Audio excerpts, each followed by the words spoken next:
O nosso tema hoje é o tema da confiança.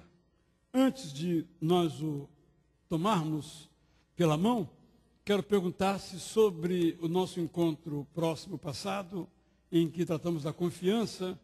Alguém tem alguma pergunta ainda que, depois de ler, refletir, ainda ficou guardada no seu coração e gostaria de fazer essa pergunta a alguém? Sobre o tema anterior do discernimento? Alguém quer fazer alguma pergunta, observação?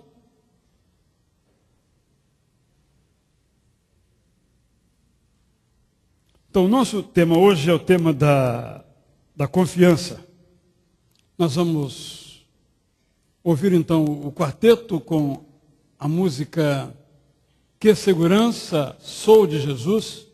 Logo após, então, a oração que nós faremos, nós ouviremos, então, esta conhecidíssima melodia como um convite a que reafirmemos aquilo que nós cremos, aquele em quem nós cremos. Vamos colocar em pé, então, irmãos e irmãs, para esta hora de oração.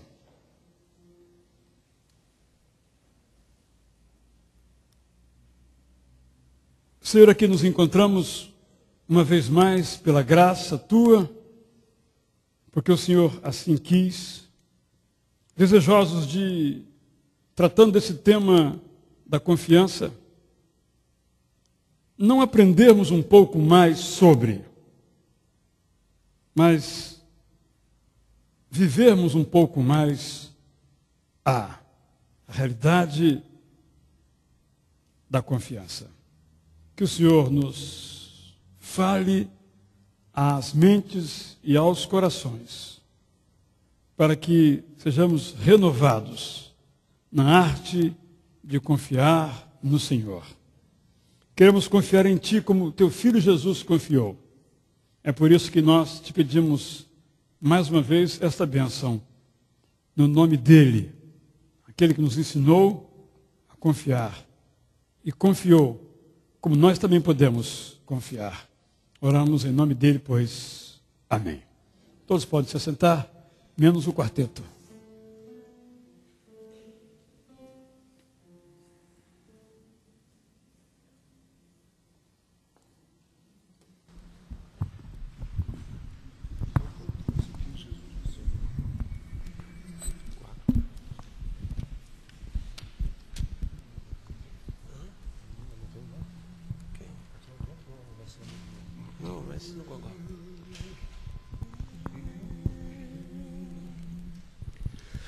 Que segurança sou de Jesus, vivo feliz, pois sou de Jesus, e já desfruto as bênçãos da luz. Sou por Jesus, herdeiro de Deus, Ele me leva à glória dos céus. Canta minha alma, canta ao Senhor, rende-lhe sempre ardente louvor.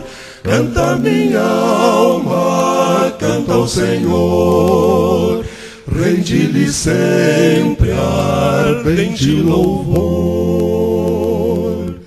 Ao seu amor eu me submeti, e extasiado então eu me senti.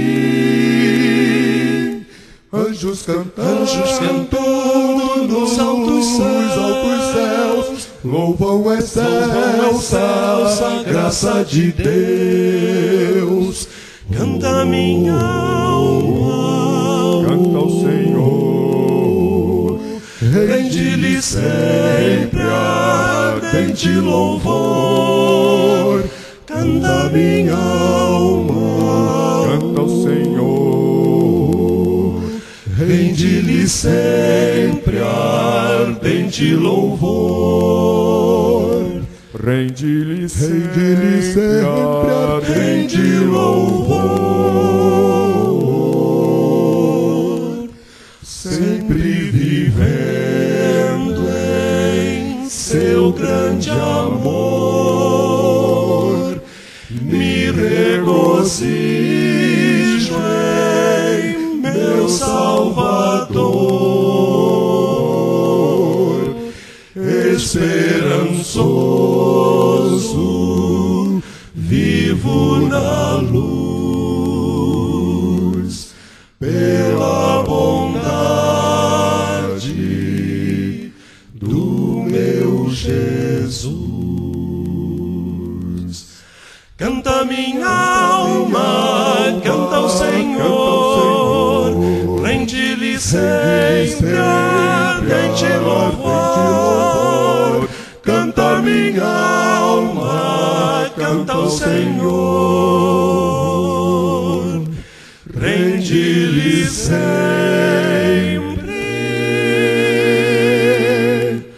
ardente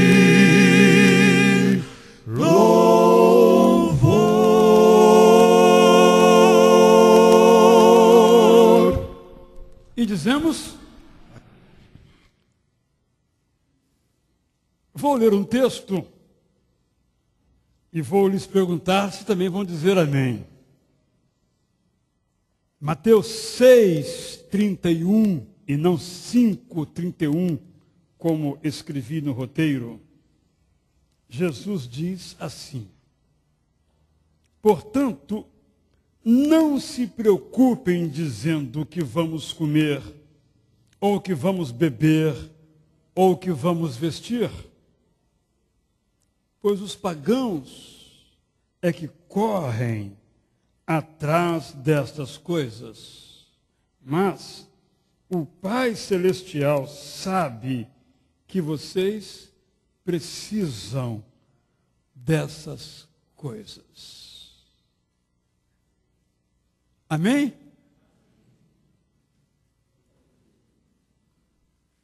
Quem de nós, né,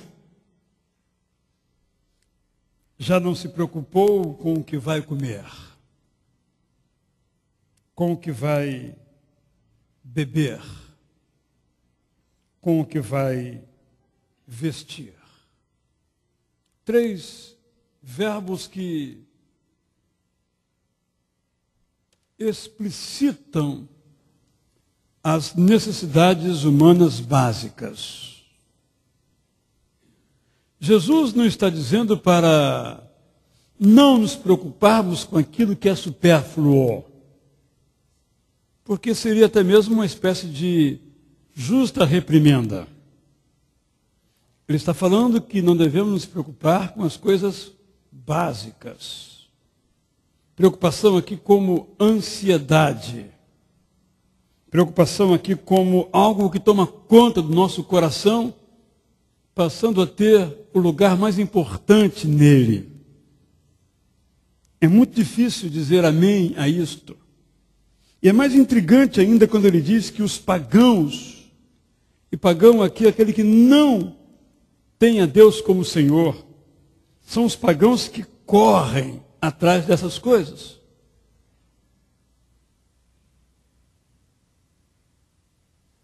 Hoje a gente praticamente não escreve mais cartas, só manda ou recebe e-mails. As únicas cartas que chegam na casa da gente hoje em dia são as contas.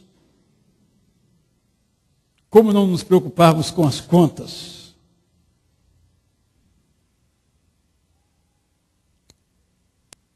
Confiança, diz Brennan Manning, é o feliz casamento da fé com a esperança. Talvez pudéssemos dizer, parodiando Brennan Manning, que confiança é o filho ou a filha do casal fé e esperança.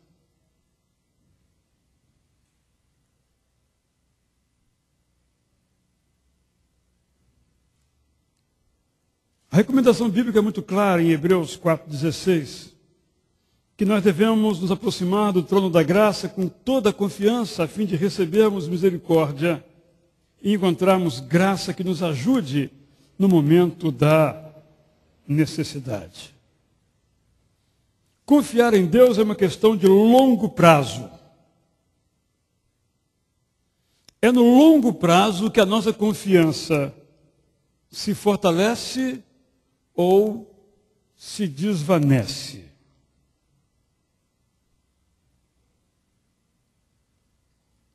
Eu penso que talvez todos nós aqui já tenhamos passado por uma crise de confiança. E é bom a gente, quem sabe, fazer uma anamnese e tentar estabelecer as circunstâncias em que nós tropeçamos em termos de nossa confiança. Uma moça, há muito tempo querendo um neném, fica grávida, vai ao médico, confirmado, vai então à segunda visita como planejado, leva o DVD para gravar os batimentos, as imagens, e quando as máquinas são ligadas, a primeira informação é que o neném está morto.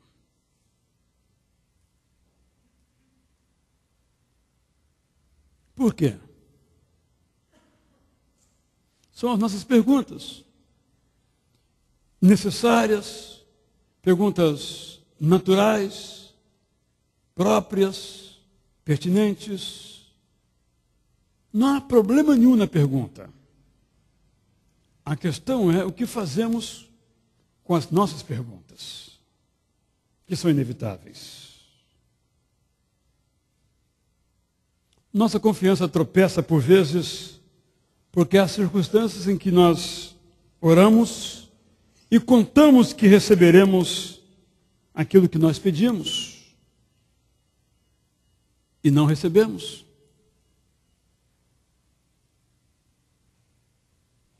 Às vezes, chegamos ao ponto de nem mais orar, sufocados pela experiência de desamor, achando que nossa voz não chega mais aos céus.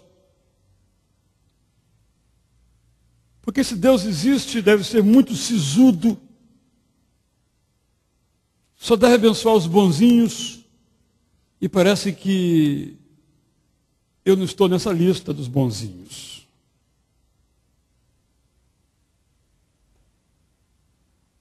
Por isso que confiar em Deus tem a ver com a dimensão do tempo,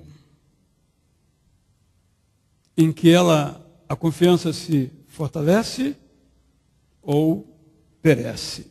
E é bom, repito, que cada um de nós olhe para a sua própria vida e perceba com honestidade que houve tempos, houve momentos, quem sabe lampejos, em que a nossa confiança foi para o ralo.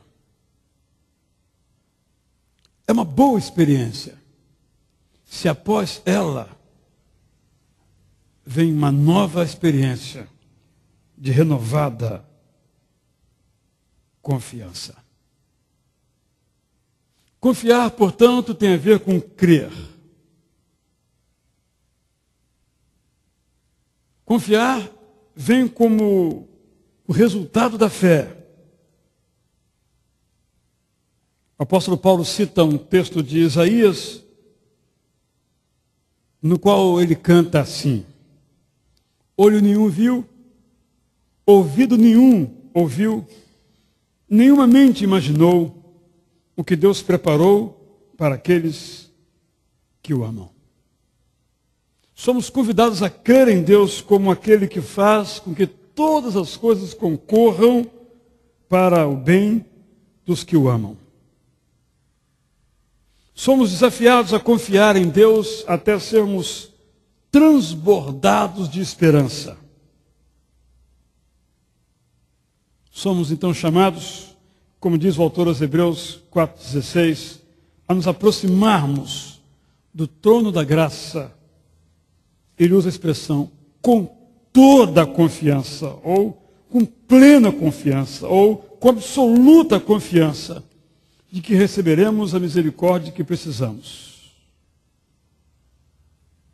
Sabendo que Deus, diz Paulo aos Filipenses, supre todas. Vestir, comer, beber, todas as nossas necessidades. Recentemente recebi uma consulta de uma pessoa que não conheço, pela internet, pedindo-me para distinguir confiança de pensamento positivo. Era exatamente na semana que eu estava escrevendo esse estudo. O que me levou então a pensar que confiança não é uma marca especificamente cristã. Mas a esperança, a confiança, a fé cristã é específica. A confiança cristã é específica. Ela é diferente de outro tipo de sentimento. Fez muito sucesso um livro que se propunha revelar o segredo da felicidade. E o segredo era fazer a sua mente convergir e viver para a seguinte ideia: tudo no universo conspira, converge para o seu bem. Se você acreditar que tudo no universo conspira para o seu bem, o universo vai conspirar para o seu bem. Mas se você não confiar, o universo que está ao seu dispor não vai confiar. Como se o universo fosse uma entidade objetiva que se pudesse tocar ou representar, como nesse caso aí. Ou há pessoas que acham que há uma energia positiva no mundo. Basta que nós captemos essa energia e as coisas serão todas positivas na nossa vida. Daí Norman Vincent Peale, nos anos 50, cunhou uma expressão, virou um livro, O Poder do Pensamento Positivo, depois O Poder do Otimismo, e há muitos livros nesta linha, que começou com um livro de Dale Carnegie, sobre como fazer amigos e influenciar pessoas, que é antes da virada da metade do século passado. É claro que, sem absolutizarmos essas verdades, há um pouco de verdade nessas coisas, isto é, se temos uma atitude otimista, positiva em relação à vida, possivelmente as coisas darão em lugar melhor para nós. E a recíproca, negativamente, é verdadeira. Se nós esperamos só o pior, se o nosso pensamento se concentra em coisas ruins, é menos provável que a gente acerte na vida. Mas nós não podemos absolutizar isto. Isso não é uma lei. E isso não tem a ver com confiança nos termos cristãos. Dentro do cristianismo, no entanto, há um outro tipo de pensamento, já várias vezes o referi, que é o pensamento da meritocracia, que é popular. Deus ajuda quem cedo madruga. Deus abençoa quem faz por onde. Há uma ideia muito forte também em nosso meio cristão de que a graça é consequência do mérito.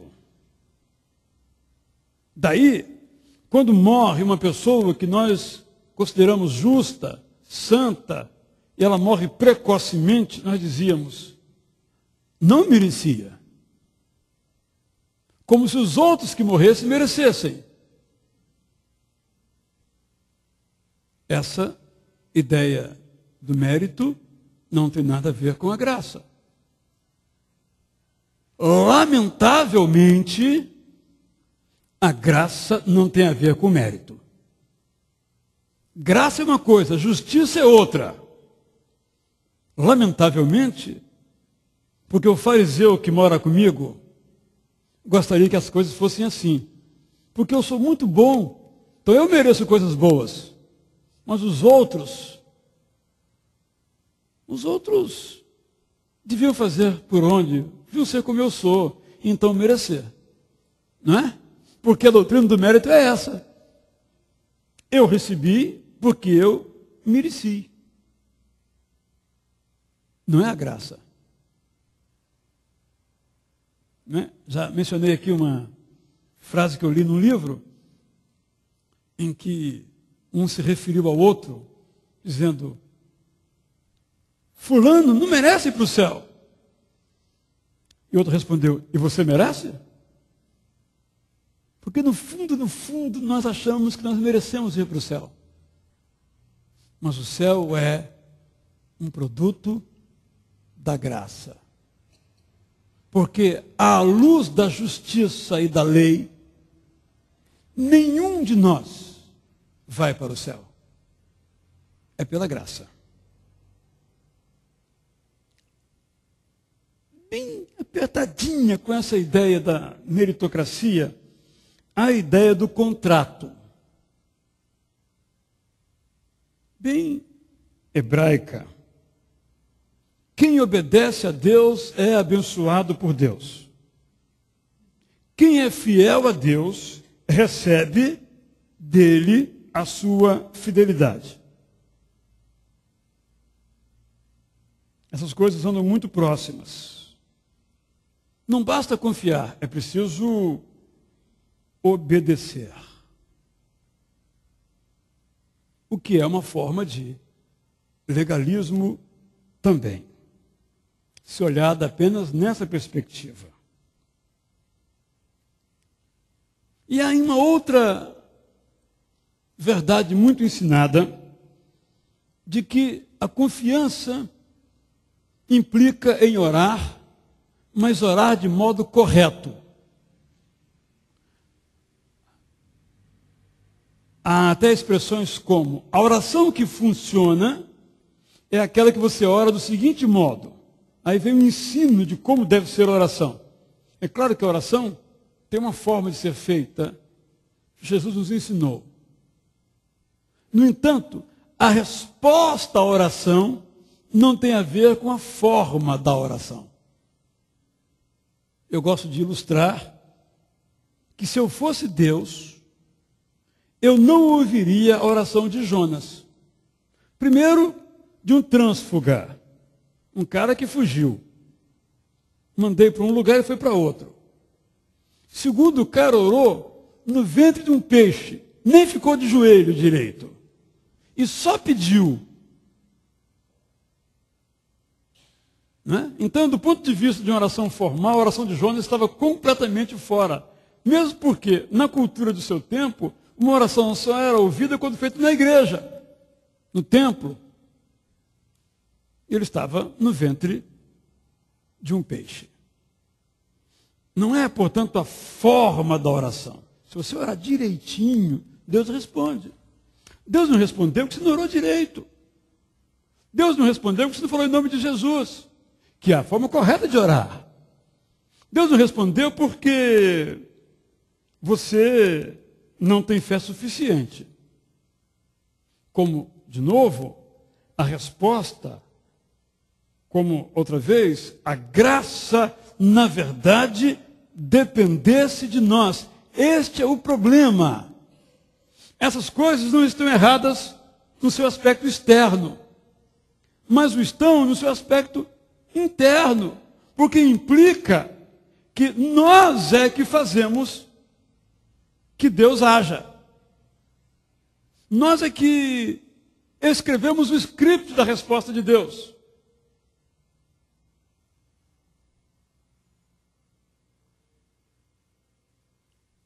Não podemos, portanto, pensar que confiança é autoconfiança. Não podemos pensar que confiança é dirigir o nosso pensamento para ele se juntar a um pensamento, a uma energia positiva que rola pelo mundo. Porque a nossa confiança é dirigida não ao vazio, mas uma pessoa. Deus, que tem vontade, como nós temos vontade. E aí começam os nossos problemas.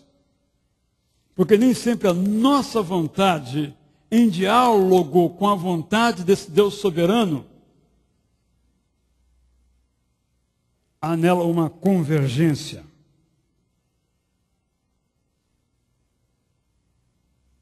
A confiança cristã, portanto, não resulta da bondade do cristão, mas da bondade de Deus. A confiança nos leva a pensar, não por nossa causa, mas apesar de nós.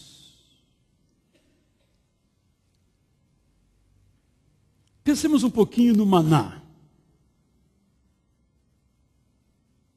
O povo reclamou, murmurou, e Deus então mandou o maná.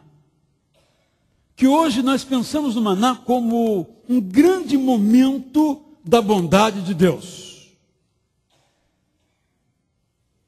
Será? O maná só durava um dia. O maná tinha o mesmo gosto todos os dias. O maná, para ser recolhido, as pessoas tinham que ficar ajoelhadas. O maná quer dizer o seguinte: povo de Israel, fique no seu lugar de joelhos. Humilhem-se. Confiança é humilhar-se, porque confiar é saber que eu não posso, porque se eu posso, eu vou em frente. Quando eu não posso, eu confio. Certo? Na vida real, é assim. Alguns de nós lemos o livro O Evangelho Maltrapilho, de Brennan Manning. Será que nós podemos nos pensar a nós mesmos como maltrapilhos? Mendigos, andarilhos, esmoleres? Sim. Nós mendigamos a graça. Nós estendemos a mão para receber. A diferença é que, diferentemente dos seres humanos, quando dão esmola, não humilham a quem pede. Quem pede sempre se humilha. Mas quando é Deus quem dá, Ele nunca nos humilha. Mas a atitude de quem pede é a mesma de um andarilho, de um mendigo. Não pede como quem merece. Ninguém é obrigado a, passeando por uma rua, tirar uma moeda e dar a alguém. Pode fazê-lo ou não. A pessoa pede. E quem dá, faz humilhando ou não. A confiança é humildade. É auto-humilhação. Felizmente, com alguém que não nos humilha. A confiança, ela não se estriba no direito de ser abençoado. Eu confio porque eu tenho o direito de ser abençoado por Deus. A confiança, na verdade, se fortalece na contemplação, na observação de quem Deus é. A confiança não é para dar dividendos, como na bolsa de valores.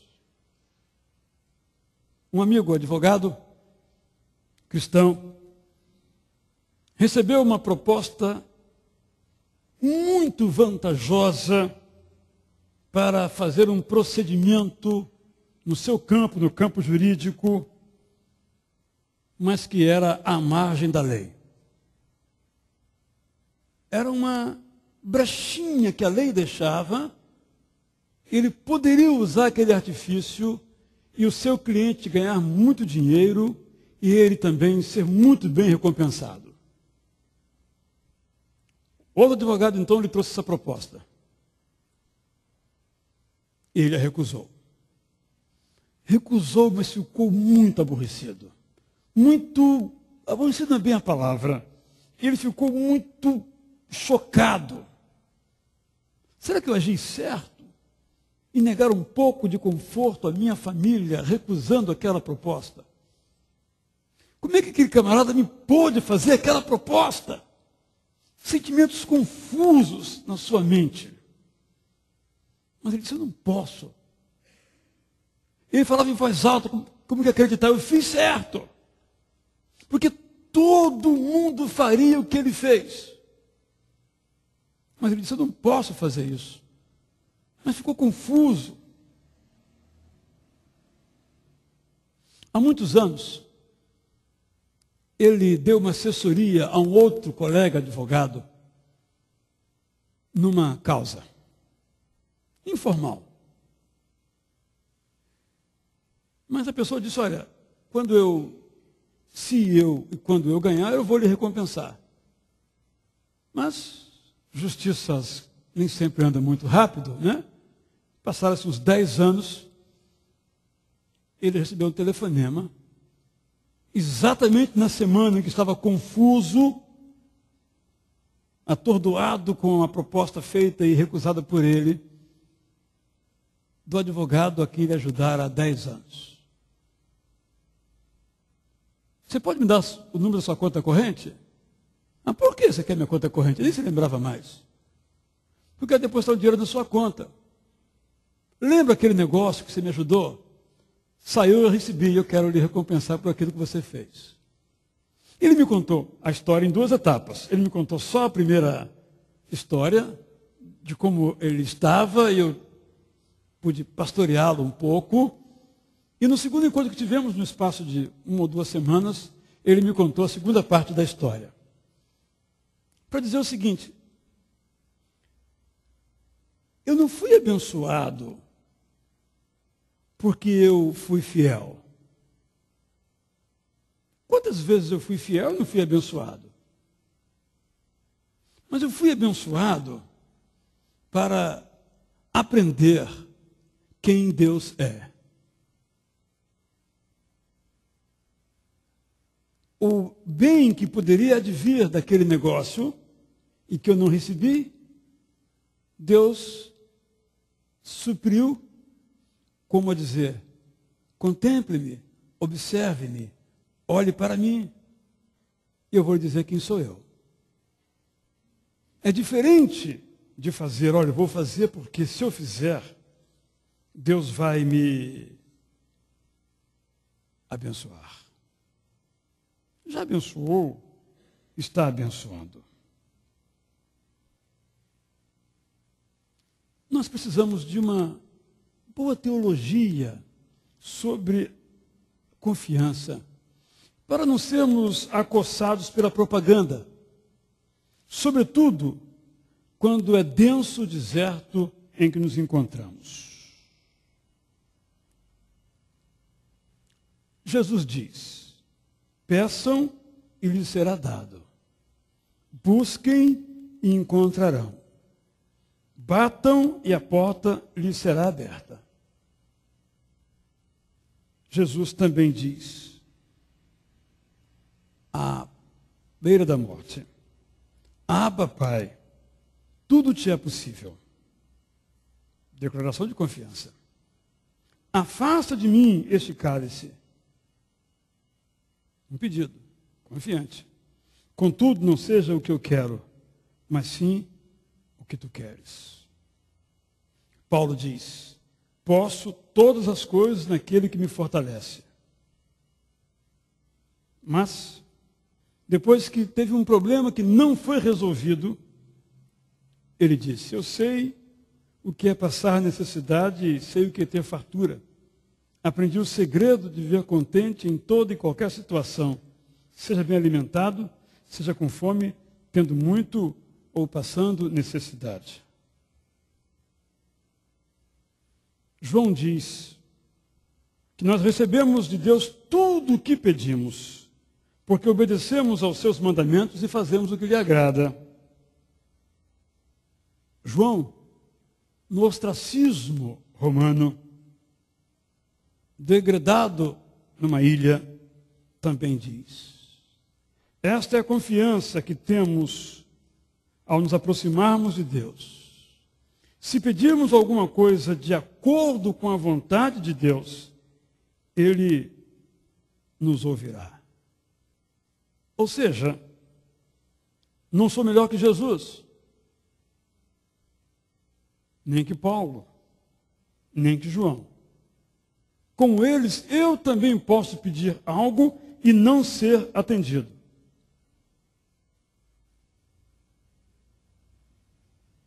É por não ver o que Deus vê que eu confio em Deus. É por não saber o que Deus sabe é que eu confio em Deus. É por não planejar o que Deus planeja é que confio em Deus. É, portanto, por ter certeza que receberei de Deus aquilo que estiver em sintonia com a sua vontade, é que eu confio em Deus. Intervenha Ele ou não. Li um pensamento que compartilho. Confiar em Deus não é pressupor, não é partir do pressuposto que Ele irá intervir. Por confiar, portanto, na sabedoria, soberania e graça de Deus, é que eu confio nele. Enquanto eu me atribulo, choro, pulo para aqui, pulo para ali, Deus ri. Não ri de mim, mas ri comigo, como se dissesse: Israel, espera um pouco, camarada. Você não está vendo o que eu estou fazendo? Acho que confiar é isso. Deus está fazendo. Eu não estou vendo, mas Deus está fazendo.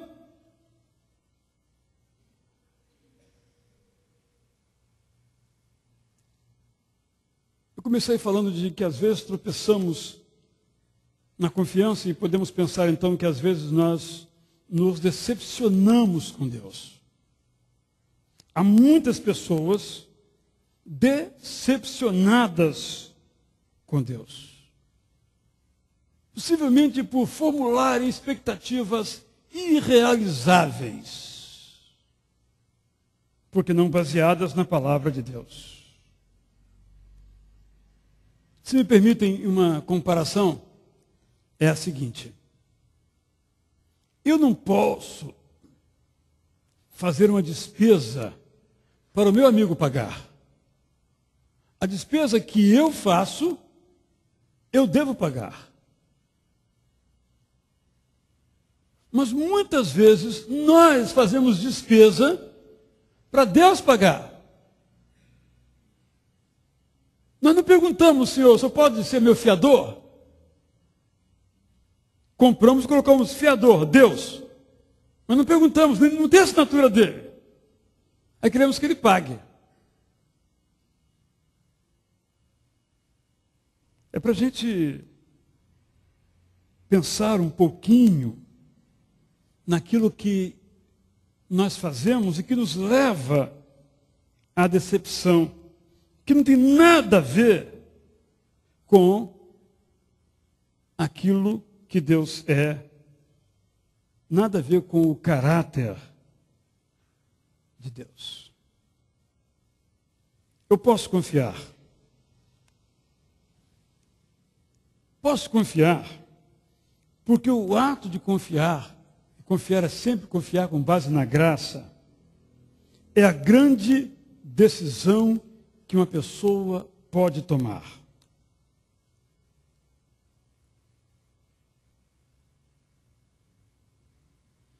Nós somos chamados a confiar sem limites no amor misericordioso de Deus. Por isso que Jesus Cristo diz: creiam em Deus, creiam também em mim. Não confiar é duvidar do caráter de Deus. O apóstolo Paulo diz em 2 Coríntios 1:20, quantas forem as promessas feitas por Deus,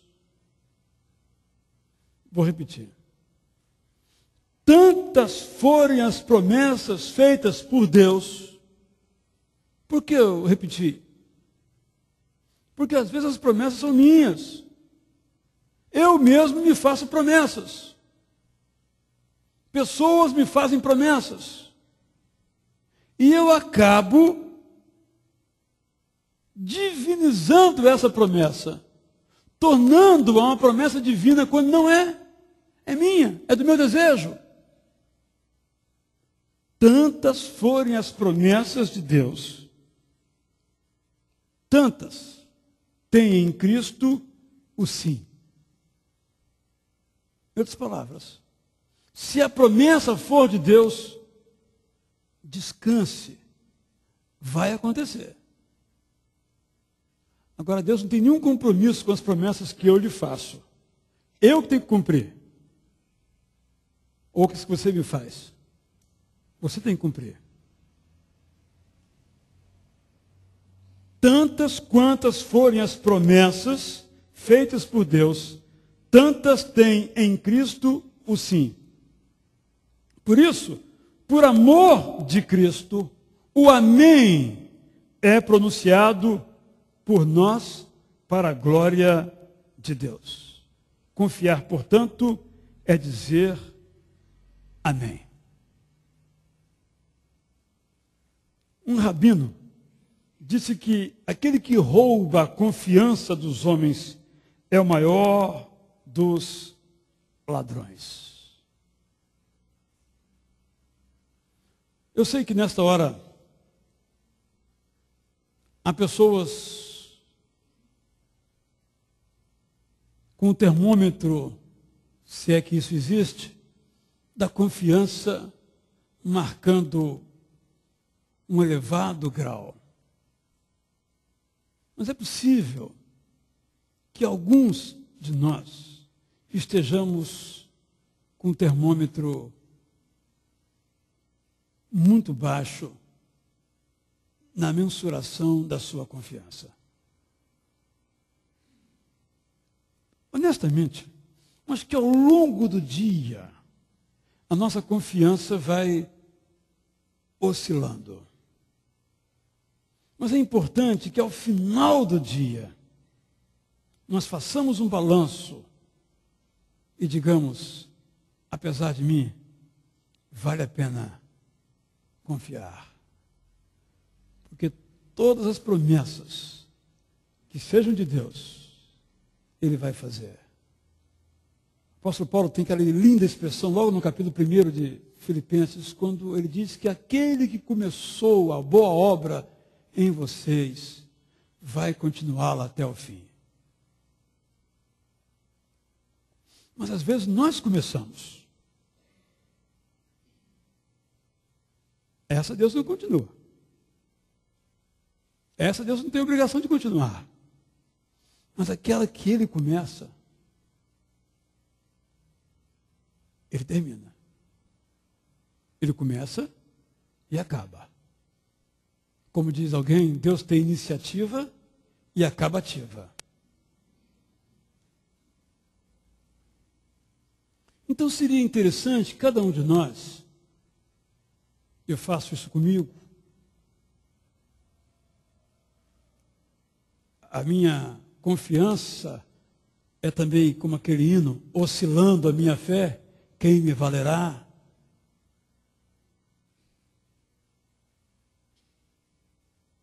Quando a gente olha então para as provações e privações, o que eu faço com elas? Eu me afundo na desconfiança, é uma hipótese. Ou eu escalo a confiança? Esta é a boa hipótese. Então eu sugiro o seguinte: abra um canal por entre as águas das suas experiências amargas, sejam antigas, sejam recentes. A imagem é a seguinte: o mar da nossa vida pode se fazer de águas de amargura e desamor. Podemos beber tanto dessa água que podemos ficar encharcados dela, pesados com ela e quase afundar. Vamos abrir então um canal, como se fosse um rio de água doce entrando mar adentro. Vamos então navegar nessas águas doces, não amargas, não salgadas. Por mais dolorosa, sofrida, escassa que seja a nossa vida, há experiências boas, há rios doces. Vamos navegar nesse canal. Quando fazemos, nós vamos fortalecendo a nossa confiança em Deus. Mas se as águas amargas forem as únicas que bebemos, vamos amargar desconfiança. Segundo, nós convivemos com uma imagem de Deus. Nós, talvez em geral, aprendemos desde cedo que Deus é um ser sisudo, que tudo vê. Tem até uma música terrível que quem foi criança na igreja aprendeu. Aquela que pede para você ter cuidado com o olhinho no que olha, com o pezinho onde pisa, e por aí vai. Este é o Deus que nos ensinaram. Bobeou, dançou. Deus não perdoa. Deus não dá moleza. Deus é bravo. Então, quando as coisas na nossa vida não vão dando certo, automaticamente nós dizemos: Deus está me castigando, eu até mereço. Ele mandou para eu não olhar, eu olhei. Para eu não pisar, eu pisei. Esse Deus, que não é o Deus de Jesus Cristo, aquele que ele chamava de Abba, meu pai, Abba não é paizinho, como infelizmente muitos dizem, mas Abba é um pai pessoal. Abba é o pai na minha família. Talvez quase que meu pai ou papai. Ninguém fala com um pai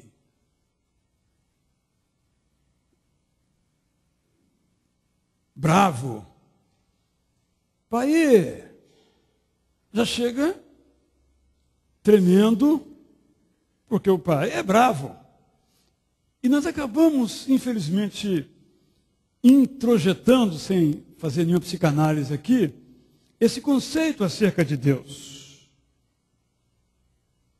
Então eu sugiro, feche os olhos e apague as imagens de um Deus mau, quem sabe gravadas na sua memória.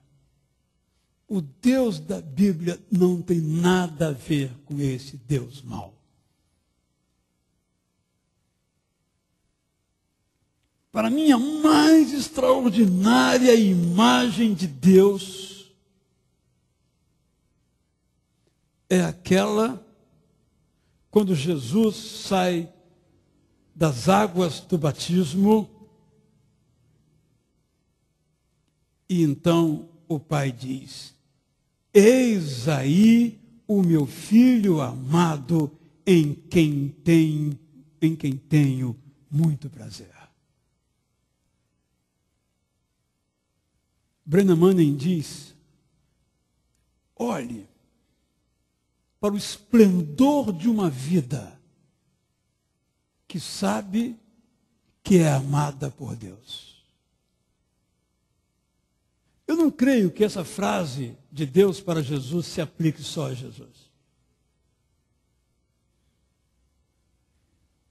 Porque se ele morreu por mim, e Deus morreu por mim em Jesus, é porque ele me ama tanto quanto amou ao seu filho.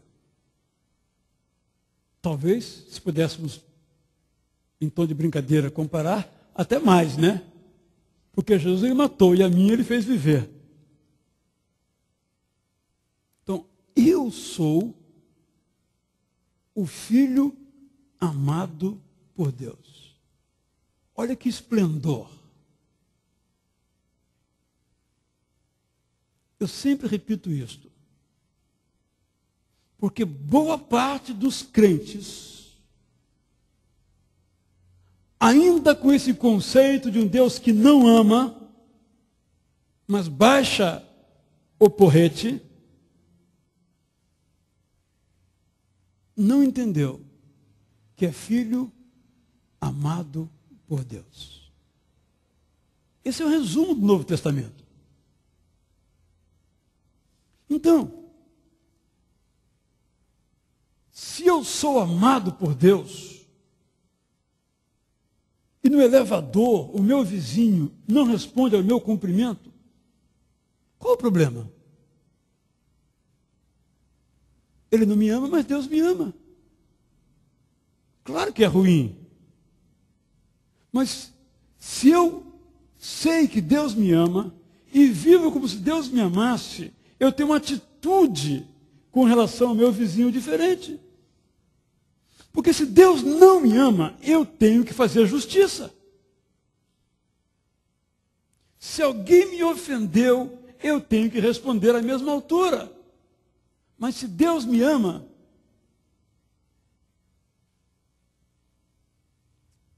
há uma expressão na Bíblia que diz que Deus é o nosso vingador. É uma citação do Antigo Testamento, que nós podemos aplicar dizendo o seguinte: se Deus é o meu vingador, eu não preciso me preocupar com aquele que me ofendeu. Deus vai me vingar, ou vingar-se em meu lugar. Mas fique tranquilo, quando Deus se vinga, Ele não peca.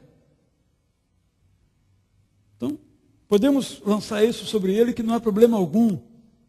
É apenas uma maneira de dizer: não se vingue, deixe isso com Deus. E Deus me ama.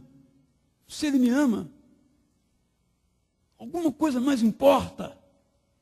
Mas a gente não, para usar um termo comum, não toma posse do fato de que somos amados por Deus.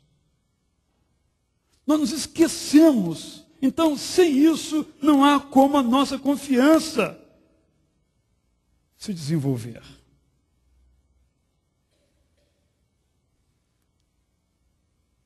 Caminhando para o final.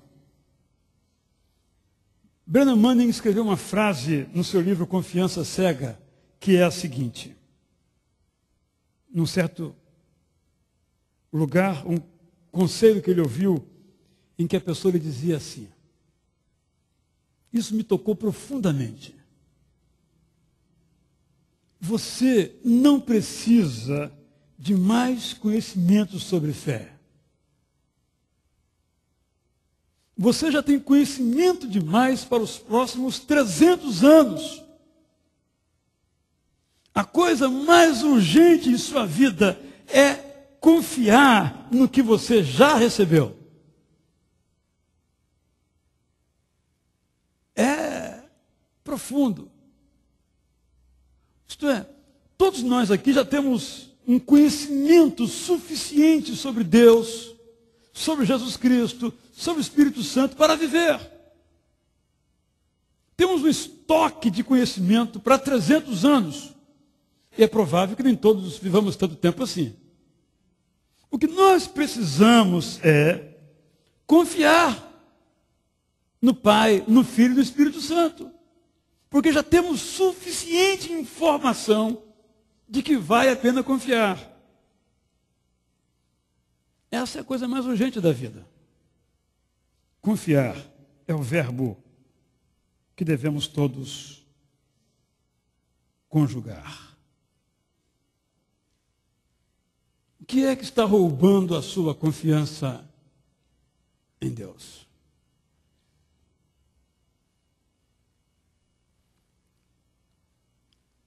Às vezes, salvação. Por que é que Deus permitiu que isso acontecesse comigo? Mas às vezes é um discurso que ouvimos, uma palavra que escutamos. Às vezes, o que alimenta a nossa desconfiança em Deus é porque as coisas vão bem. Porque o oposto de confiança não é desconfiança. O oposto de confiança é autoconfiança, que é idolatria. Quando eu confio em mim, eu me coloco no lugar de Deus. Eu passo a me idolatrar. Então a minha vontade tem que prevalecer. Eu sou Deus.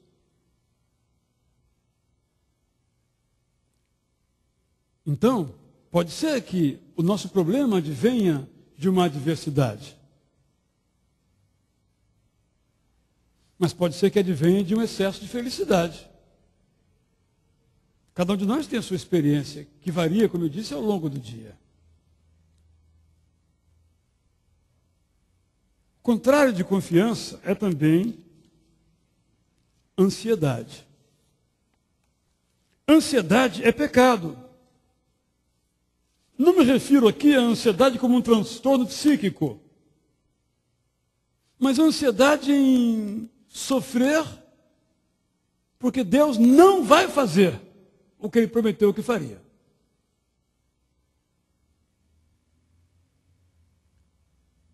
Ansiedade é estupidez. Eu sou um estúpido. Já contei essa história. Há muitos anos comprei um apartamento. E a entrada ia ser dada com o fundo de garantia. Naquela época, o fundo de garantia demorava 3 meses para sair. 1 mês para sair, 2 meses para sair. Era terrível. Então eu marquei com o proprietário para dar o sinal que eu tinha, mais o fundo de garantia, que era uma parte bem grande do valor total do imóvel, para um determinado dia. E eu todo dia ia na Caixa Econômica, eu telefonava, e aí? Não saiu. Sabe aquele sofrimento todo dia? Quando chegou, digamos que fosse no dia 21, quando chegou no dia 20, toda hora, fechou o banco, 4 horas da tarde, não estava o dinheiro na minha conta. E no dia seguinte, eu tinha que pagar o camarada. É claro que naquela noite, eu não dormi. Estúpido. No dia seguinte, eu paguei o cara. O dinheiro estava na conta. Por isso que eu digo que a ansiedade é estupidez, né? Sim, mas nós somos humanos, né? Todos nós somos humanos, é uma frase feita essa, não preciso dizer isso. Mas o contrário disso é confiança. Por isso que é uma disciplina espiritual. É um exercício espiritual. Que se desenvolve à medida em que nós vamos contemplando quem Deus é. E quanto mais nós contemplamos quem Deus é, nós contemplamos menos quem nós somos. Ou, melhor dizendo, nós absolutizamos mais o absoluto que Deus é e relativizamos o relativo que nós somos. Quando invertemos isto, quando nós crescemos e Deus diminui, a nossa ansiedade aumenta e a confiança diminui. Por isso que é um exercício. É sempre menos de nós para ver mais de Deus. E só haverá mais de Deus se houver menos de nós. Não tem como, não cabe no mesmo espaço, mais de nós e mais de Deus. É uma escolha. É uma decisão. Propósito. É um esforço. É uma disciplina.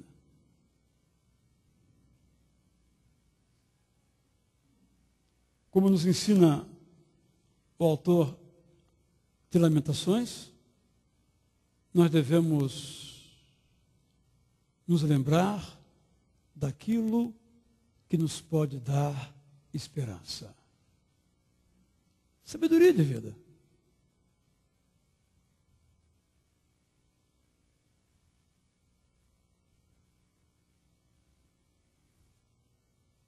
Minha oração, a minha, não é para vocês não, a minha, para mim mesmo, é que eu confie cada vez mais. Fé, confiança é uma fé com musculatura suficiente para aguentar o peso da vida. É um exercício. É uma disciplina. Muito difícil. Mas é um lindo caminho a ser percorrido. Olhe para cima.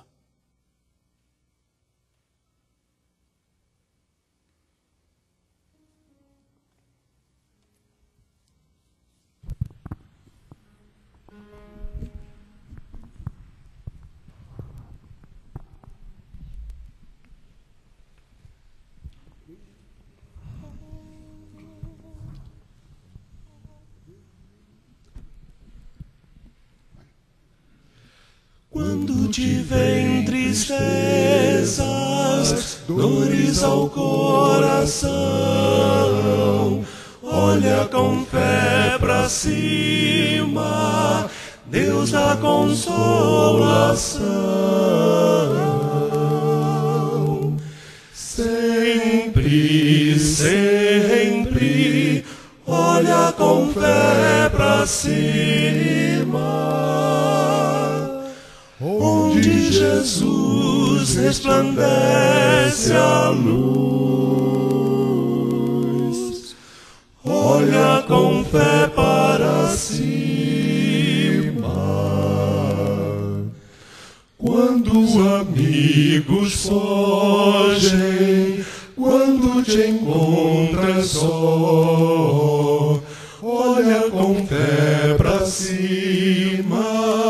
Cristo de ti tem dó. Sempre, sempre, olha com fé pra cima, onde Jesus resplandece a luz. Olha fé para cima. Não andes cabisbaixo, pra mais te entristecer. Olha com fé pra cima, sem buscar Cristo ver. Sempre, sempre, olha com fé pra cima, onde Jesus resplandece a luz. Olha com fé para cima, olha com fé, olha com fé para cima.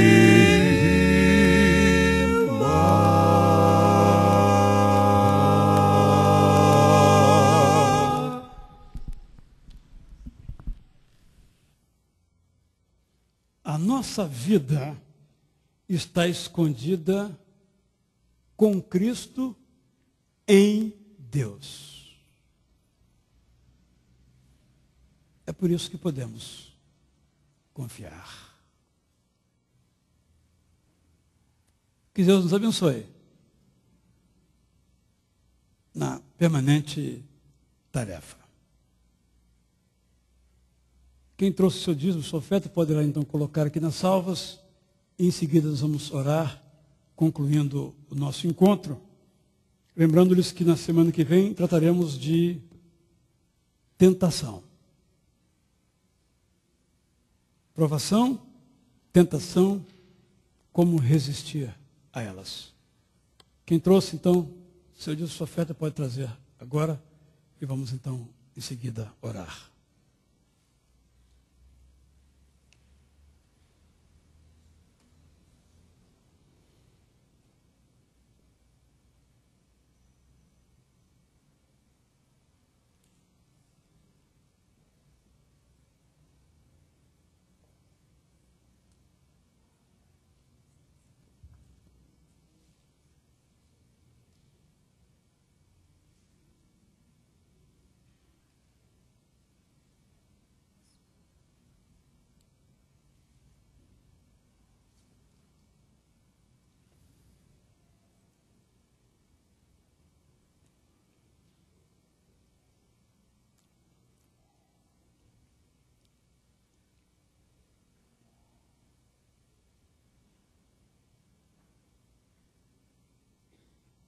Senhor, não importa onde nos encontremos,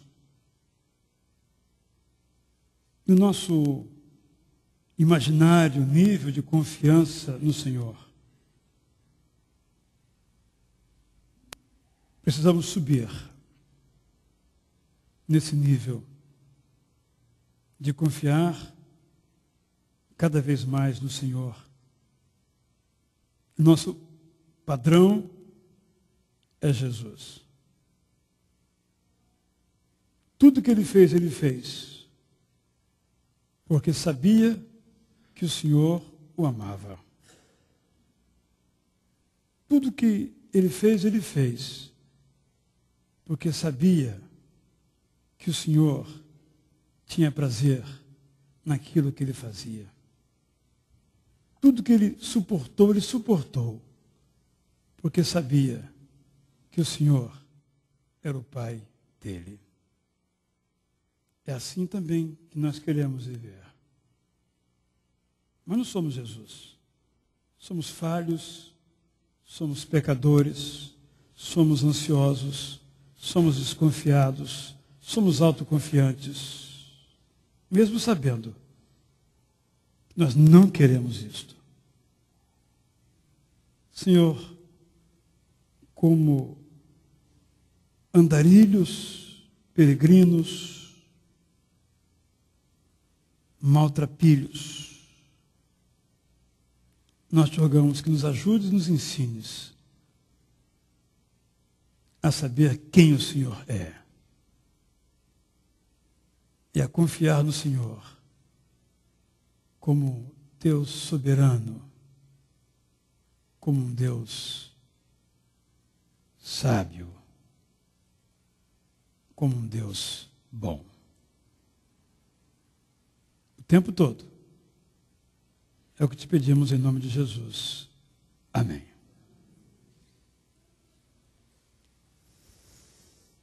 Aos que estão em casa, vamos agora para o chat pela internet.